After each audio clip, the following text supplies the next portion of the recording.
Lesson 5 তো lesson 5 এ land of the faraway যে কোয়েশ্চেন আনসার আমাদের কোয়েশ্চেন বাঞ্চ বই দেওয়া রয়েছে সেইগুলো আলোচনা করব কিভাবে আনসার তৈরি করতে হচ্ছে বা কিভাবে আনসার তৈরি করতে হয় সেটা আমরা শেখার চেষ্টা করব। প্রথম দিকে আমরা খুব সোজাভাবে লিখেছি কিছু আগের আনসার যেগুলো তৈরি করা শিখেছিলাম অন্য চ্যাপ্টার থেকে, আজকেও ঠিক একদম ইজিয়েস্ট প্রসেসে সিম্পল ল্যাঙ্গুয়েজে কিভাবে শেখা যায় বা কিভাবে লেখা যায় সেইটা আমরা শিখে নেওয়ার চেষ্টা করব। মানে এটা নয় যে আমি আনসার লিখে নিলাম আর মুখস্থ করে নিলাম, তা নয়, আমরা পরবর্তীকালে কি করে নিজেরাও আনসারটা নিজে তৈরি করতে পারবো সেটার জন্য এই ক্লাসটা। এটা তো পড়ে নেওয়ার দরকার নেই, পড়ে নেওয়ার দরকার আছে কি, একবার জাস্ট রিডিং পড়ে নিই। The civilization we call ancient Egypt flourished about 5,000 years ago when the rule of the pharaohs began. They made Egypt a rich and powerful nation, admired throughout the ancient world. They also ordered the building of great temples and elaborate tombs for themselves. The Egyptians believed that all pharaohs were god kings. Ancient Egyptians used picture writings called hieroglyphs for inscription in the tombs and temples. Paper was made from thinly sliced papyrus stem. The following tale in pictures described a child's wonder as he visits Egypt for the first time. তোমাদের বইয়ে তো তোমরা text বইয়ে যে ছবি করে কমিকের মতো করে যে গল্পটা দেওয়া রয়েছে সেটা পড়েছো অলরেডি, সেটা আমরা পড়েছি। এবারে ডাইরেক্ট চলে আসছি আমরা কোয়েশ্চেন আনসারে। ফার্স্ট কোয়েশ্চেন দেখো, আনসার দ্য ফলোইং কোয়েশ্চেনে ফার্স্ট কোয়েশ্চেনে বলেছে where did Ishan and his mom go. Where did, প্রথম কথা যে কোয়েশ্চেনে আনসার করার আগে স্পষ্ট বুঝে নিতে হবে যে কোয়েশ্চেনটা কোন টেন্সে রয়েছে, প্রেজেন্ট টেন্স না পাস্ট টেন্স না ফিউচার টেন্স, যে বা আমাকে কোন টেন্সে রয়েছে কোয়েশ্চেনটা বলার থেকেও আমাকে জানতে হবে যে কোন টেন্সে আমাকে আনসারটা চেয়েছে। ঠিক আছে, ডিড দেখেই আমরা স্পষ্ট বুঝে নিচ্ছি যেটা আমাকে পাস্ট টেন্সে চেয়েছে। Were did Ishan and his mom go, Ishaan এবং তার মা কোথায় গিয়েছিল। তাহলে ঈশান আর তার মা কোথায় গিয়েছিল, ইজিপ্টে গিয়েছিল। তাহলে আমরা সিম্পলি কি লিখবো,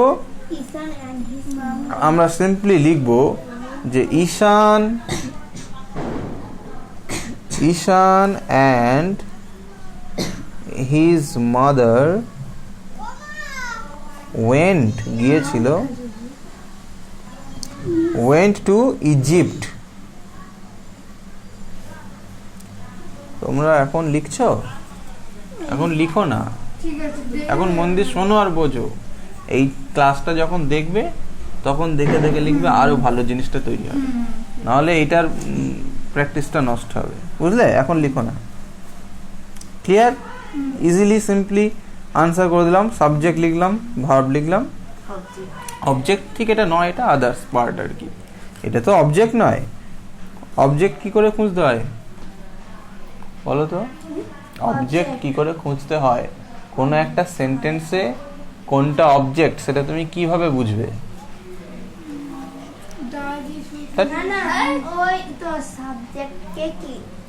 না বাবু, সব নয়, যে ভার্ব, একটা সেন্টেন্সের ভার্বকে দুটো কোয়েশ্চেন করা যেতে পারে, একটা হোয়াট দিয়ে আর একটা হচ্ছে হুম দিয়ে। ঠিক আছে, কি বা কাকে, তাহলে এই দুটো জিনিস দিয়ে কোয়েশ্চেন করতে হবে আমাকে ভার্বকে। যদি কোনো আনসার বেরিয়ে আসে সেইটা হলো সেই ভার্বের অবজেক্ট। ঠিক আছে, হুম দিয়ে কোয়েশ্চেন করে যদি আনসার পাওয়া যায় সেটা হলো ডাইরেক্ট অবজেক্ট, আর হোয়াট দিয়ে কোয়েশ্চেন করে যদি আনসার পাওয়া যায় সেটা হলো ইনডাইরেক্ট অবজেক্ট। অত ডিটেলস আমার জানার এখন দরকার নেই, আমি শুধু অবজেক্ট কী করে খুঁজতে হয় সেটা জেনে নিলেই হবে। উদাহরণস্বরূপ আমি একটা দেখিয়ে দিই, যেমন ধরো আই লাইক ম্যাঙ্গো, এখানে একটা সেন্টেন্স লিখেছি। আর একটা সেন্টেন্স লিখছি দেখো, হি গোজ টু স্কুল। ঠিক আছে, দুটো সেন্টেন্স লিখেছি। ফার্স্ট সেন্টেন্সে দেখো,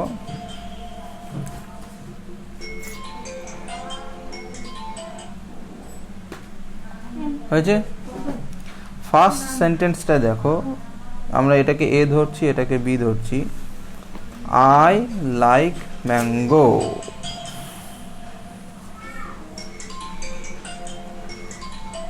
ধরে নাও ফোনটা।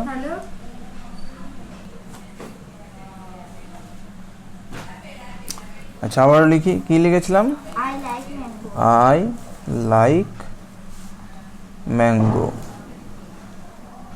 আর একটা কি লিখলাম? হি গোজ টু স্কুল। ঠিক আছে, এই সেন্টেন্সটা আর এটাকে বি ধরে নাও। এখানে দেখো আই লাইক ম্যাঙ্গো, আমরা কি জানি সাবজেক্ট কাকে বলে? যার সম্বন্ধে বলা হয় সে হচ্ছে সাবজেক্ট। তাহলে আমি আম পছন্দ করি, এখানে কার সম্বন্ধে বলছে? আমার সম্বন্ধে। তাহলে এই আইটা হলো তোমার সাবজেক্ট। কি করি আমি? আমি পছন্দ করি, এটা হলো ভার্ব। তার মানে কি উঠে এলো দেখো, সাবজেক্টকে যদি কি দিয়ে প্রশ্ন করা হয়, মানে সে কি করে, তাহলেই কিন্তু ভার্ব বেরিয়ে আসবে। এখানে আমি কি করি? আমি পছন্দ করি, লাইক, এটা হলো ভার্ব। আর ভার্বকে কি দিয়ে প্রশ্ন করতে বললাম? দুটো প্রশ্ন, একটা হচ্ছে হুম, একটা হুম আর একটা হোয়াট। প্রথমে ধরো তুমি হুম দিয়ে কোয়েশ্চেন করলে, মানে কাকে। আমি পছন্দ করি, কাকে পছন্দ করি? কোনো আনসার নেই এখানে। কাকে পছন্দ করি বলে কোনো আনসার নেই, তাহলে সেই সম্ভাবনাটা উঠে গেল, চলে গেল। এবার তুমি চলে এসো হোয়াট দিয়ে। কি পছন্দ করি? আম পছন্দ করি, ম্যাঙ্গো পছন্দ করি। তাহলে কি দিয়ে প্রশ্ন করলে আমার এই আনসারটা এলো, তাহলে এটা একটা অবজেক্ট। এই সেন্টেন্সে এই ভার্বের অবজেক্ট হচ্ছে এইটা।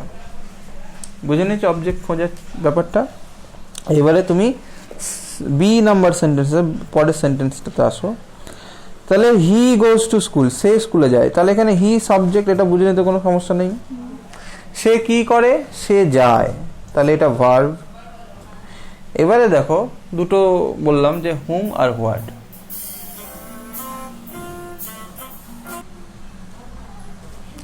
হ্যাঁ, সেকেন্ড সেন্টেন্সটা কি ছিল? হি গোজ টু স্কুল। তাহলে হি গোজ টু স্কুল।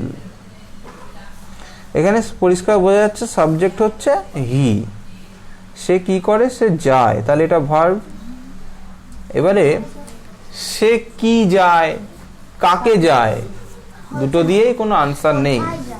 কোথায় যায় এটা নিয়ে তো আমাদের কোনো মাথা ব্যথা নেই। আমার দুটো কোয়েশ্চেন আছে, হোয়াট আর হোম। তাহলে সে কি যায়, কোনো আনসার নেই। কাকে যায়, কোনো আনসার নেই।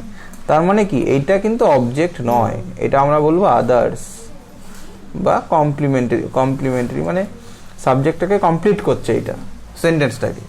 এটা কিন্তু অবজেক্ট নয়। ক্লিয়ার? অতএব সব সেন্টেন্সেরই একটা সাবজেক্ট, একটা ভার্ব, একটা অবজেক্ট থাকবে, তার কিন্তু কোনো মানে নেই। ঠিক আছে, তাহলে আদার্স আর অবজেক্টের মধ্যে পার্থক্যটা বুঝে নিলে তো? আচ্ছা, এবারে আমরা আসছি, আজকে সব কোয়েশ্চেনগুলো কমপ্লিট করতে পারবো না, আজকে অর্ধেকটা করার চেষ্টা করি। ফার্স্ট কোয়েশ্চেনটা হলো, তাই তো? এবার আসছি সেকেন্ড কোয়েশ্চেনে। Why did not Ishaan's father go with them? ঈশানের বাবা কেন যায়নি? কেন যায়নি? আমি কি শিখিয়েছিলাম যে হোয়াই দিয়ে যদি কোয়েশ্চেন হয়, কেন যায়নি, তাহলে আমাকে কারণ দেখাতে হবে। বিকজ, কারণ দুজনেরই পারমিশন ছিল যাওয়ার, দুজন পারমিটেড ছিল যাওয়ার জন্য। তাহলে আমি আনসারটা এইভাবে লিখতে পারি যে ঈশানস ফাদার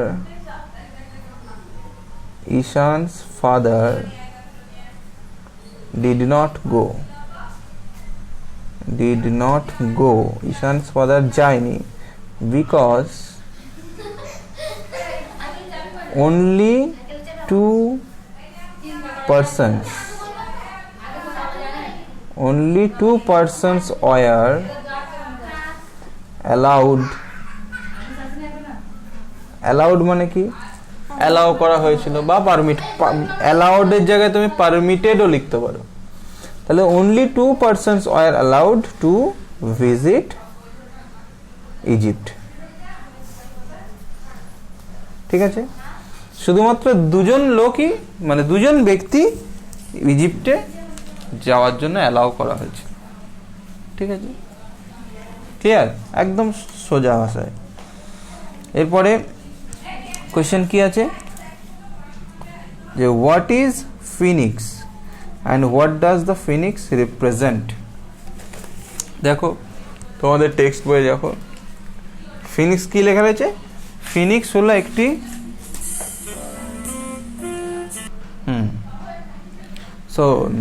ফিনিক্স কি, ফিনিক্স হলো একটা রক স্ট্যাচু যার মাথাটা মানুষের আর শরীরটা হচ্ছে সিংহের। তাহলে আমি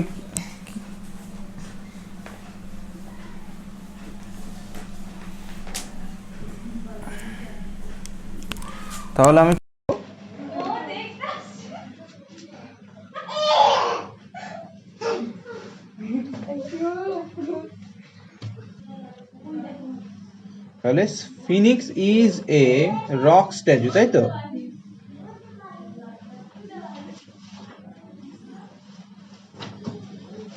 Phoenix is a rock statue with human head and a lion's body. বইয়ে দেওয়াই রয়েছে, with human head and a lion's body. Here, Phoenix হলো একটি rock statue with human head and a lion's body. ওকে, এবারে কোশ্চেনটা কিন্তু কমপ্লিট হয়নি, আরেকটু পার্ট আছে। বলেছে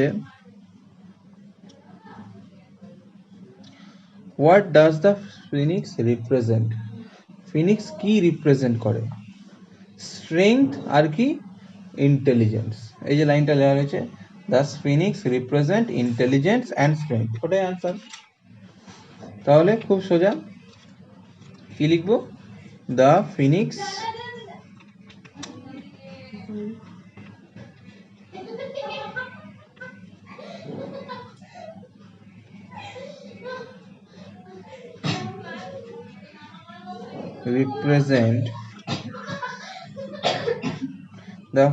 represent intelligence